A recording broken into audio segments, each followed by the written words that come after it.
Hello, my friends, and welcome back.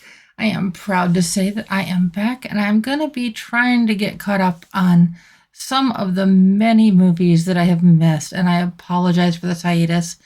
If you caught my show on King of Kings, I did briefly discussed a medical issue that I've been dealing with, and though it is not completely healed up yet, I am now past the 3-month mark of healing. And to go into a little bit more detail, since I've had so many questions about it is an injury to my leg, to my lower left leg to be specific. And it was a pretty deep tissue injury. It's an injury that went all the way down to the muscle layer and it covered a pretty good area. It was about 5 inches wide and about almost 3 inches tall. So it was a pretty significant injury to my leg.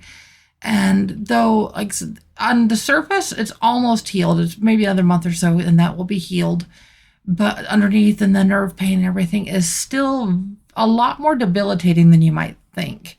And so even just doing simple tasks around my home office and my home as well have been difficult to do. And it's still difficult to not keep it elevated for any length of time. And what a lot of people don't realize, and I'm hoping that you're going to stick with me through this, so please stick with me. I promise we are going to be getting to a very worthy movie review in this as well. But a lot of people don't realize that there's a lot more to podcasting than just sitting down and doing my recording. And so that involves me spending a little bit of time here at the computer and doing a lot of the behind the scenes work at things. And so I'm almost at my limit of being able to keep my foot down. And so I apologize if my voice seems a little strained. It's just because just working through the pain of something like this is very difficult to do. And the throbbing just makes it go haywire, as you can imagine. And then the nerve misfirings, anybody who's ever had a deep tissue injury can understand that on an entirely different level. But I do not want to focus my show on this, and I'm already almost 2.5 minutes into this. So wow, time goes by way too quick. But you may be wondering, what movie am I coming in with? Well, today we are going to be talking about the news. Now, the news story that we are going to be talking about was something that happened on September 5th, 1972. Now, for a lot of my listeners, that is going to predate you, and that actually predates me as well. I am a 1974 baby.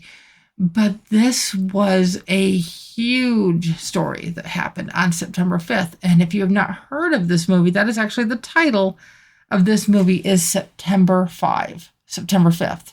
And so that kind of helps a little bit with that. And I'm going to go ahead and let you know right off the bat, I am giving this movie a 7 out of 10 on the deputy scale. Now, I do have to say that I'm giving this a guilty rating. This one is definitely not for kids.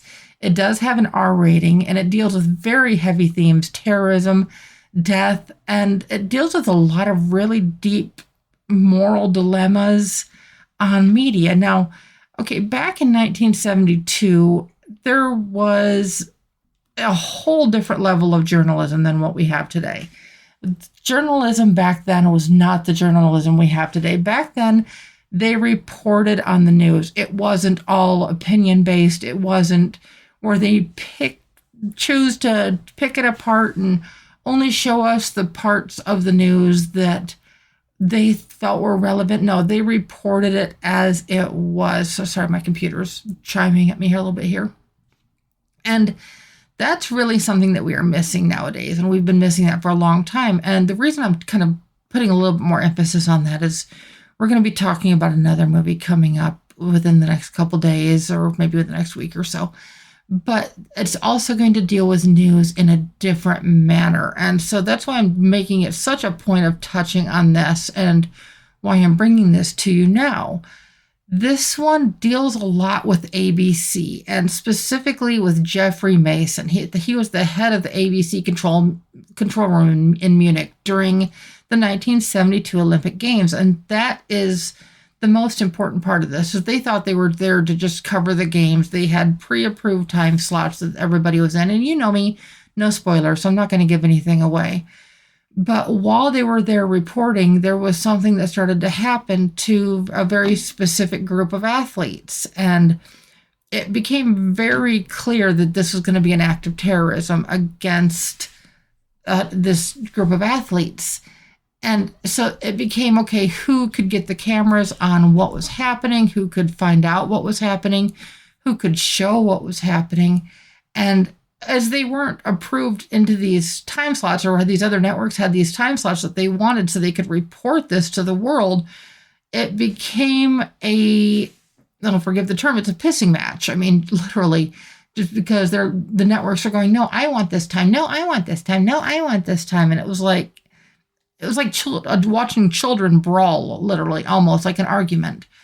And when it became clear of how important that this story was going to be and how this coverage was going to affect everything and everybody literally around the world, because this is going to be such a huge moment in history. And I don't think anybody fathomed it at that time, but it was a gripping tragedy. And this single pivotal moment is just absolutely, it was breaking news in a way that really hadn't been done quite that way prior to then. I mean, except for things like the moon landing, but they knew in advance when that was going to happen. This was something that minute by minute it was changing, and it was this whole huge hostage crisis.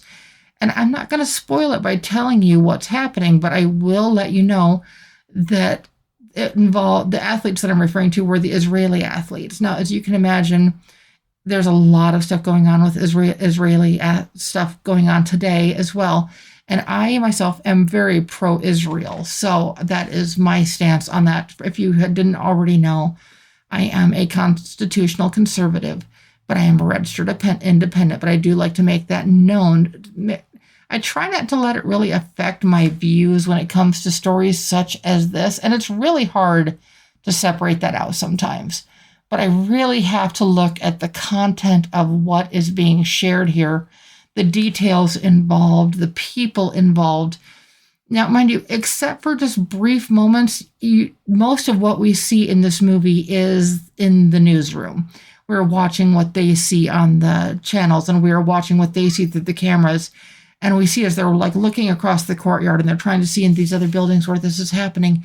And then they follow it as it leaves. Now, mind you, that in 1972, this was prior to cell phones. This is prior to like all of this stuff that we have nowadays, to staying on top of these stories. So the fact that they were able to cover this in such a way, and the movie really does surprise me, and I'm sure many others, because there's actually a lot of historical footage that is involved in this story. Now, you may think this is just a documentary, and okay, it basically is, but it's done in a movie feel. It doesn't feel like you're watching a documentary.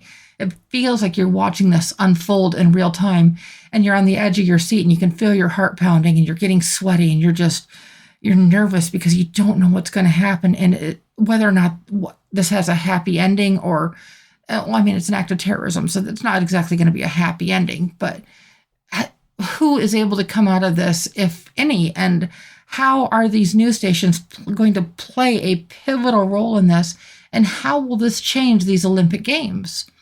Now, obviously, we still have the Olympics today, and things are a lot different than what they were all those years ago. I mean, this is 52, almost 53 years ago when this happened, and so it seems like an entire world away, but like it's just really the behind-the-scenes look at this hostage crisis and this crew and how they just really took it to the edge with that. And it puts you right in the center of this, and you feel like you are somebody that is involved, and you are there, and you're making these decisions.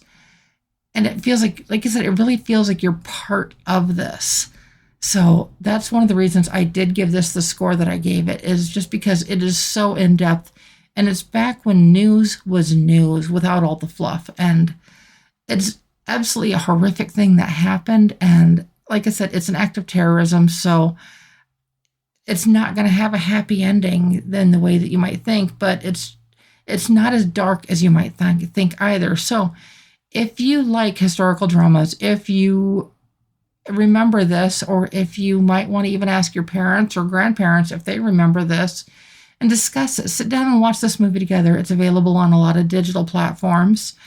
And like I said, this is just one that will definitely command attention. It's not one that's getting much attention just because it's not all of the Hollywood hoopla of it, but this is something that actually happened, and it kind of gives you a glimpse into what news used to be. So that's one of the reasons I do recommend that. So I do hope that you will come back soon. And of course, be sure to hit the like and subscribe button so that when these episodes do go live, you have the first access to the latest and greatest deputy content.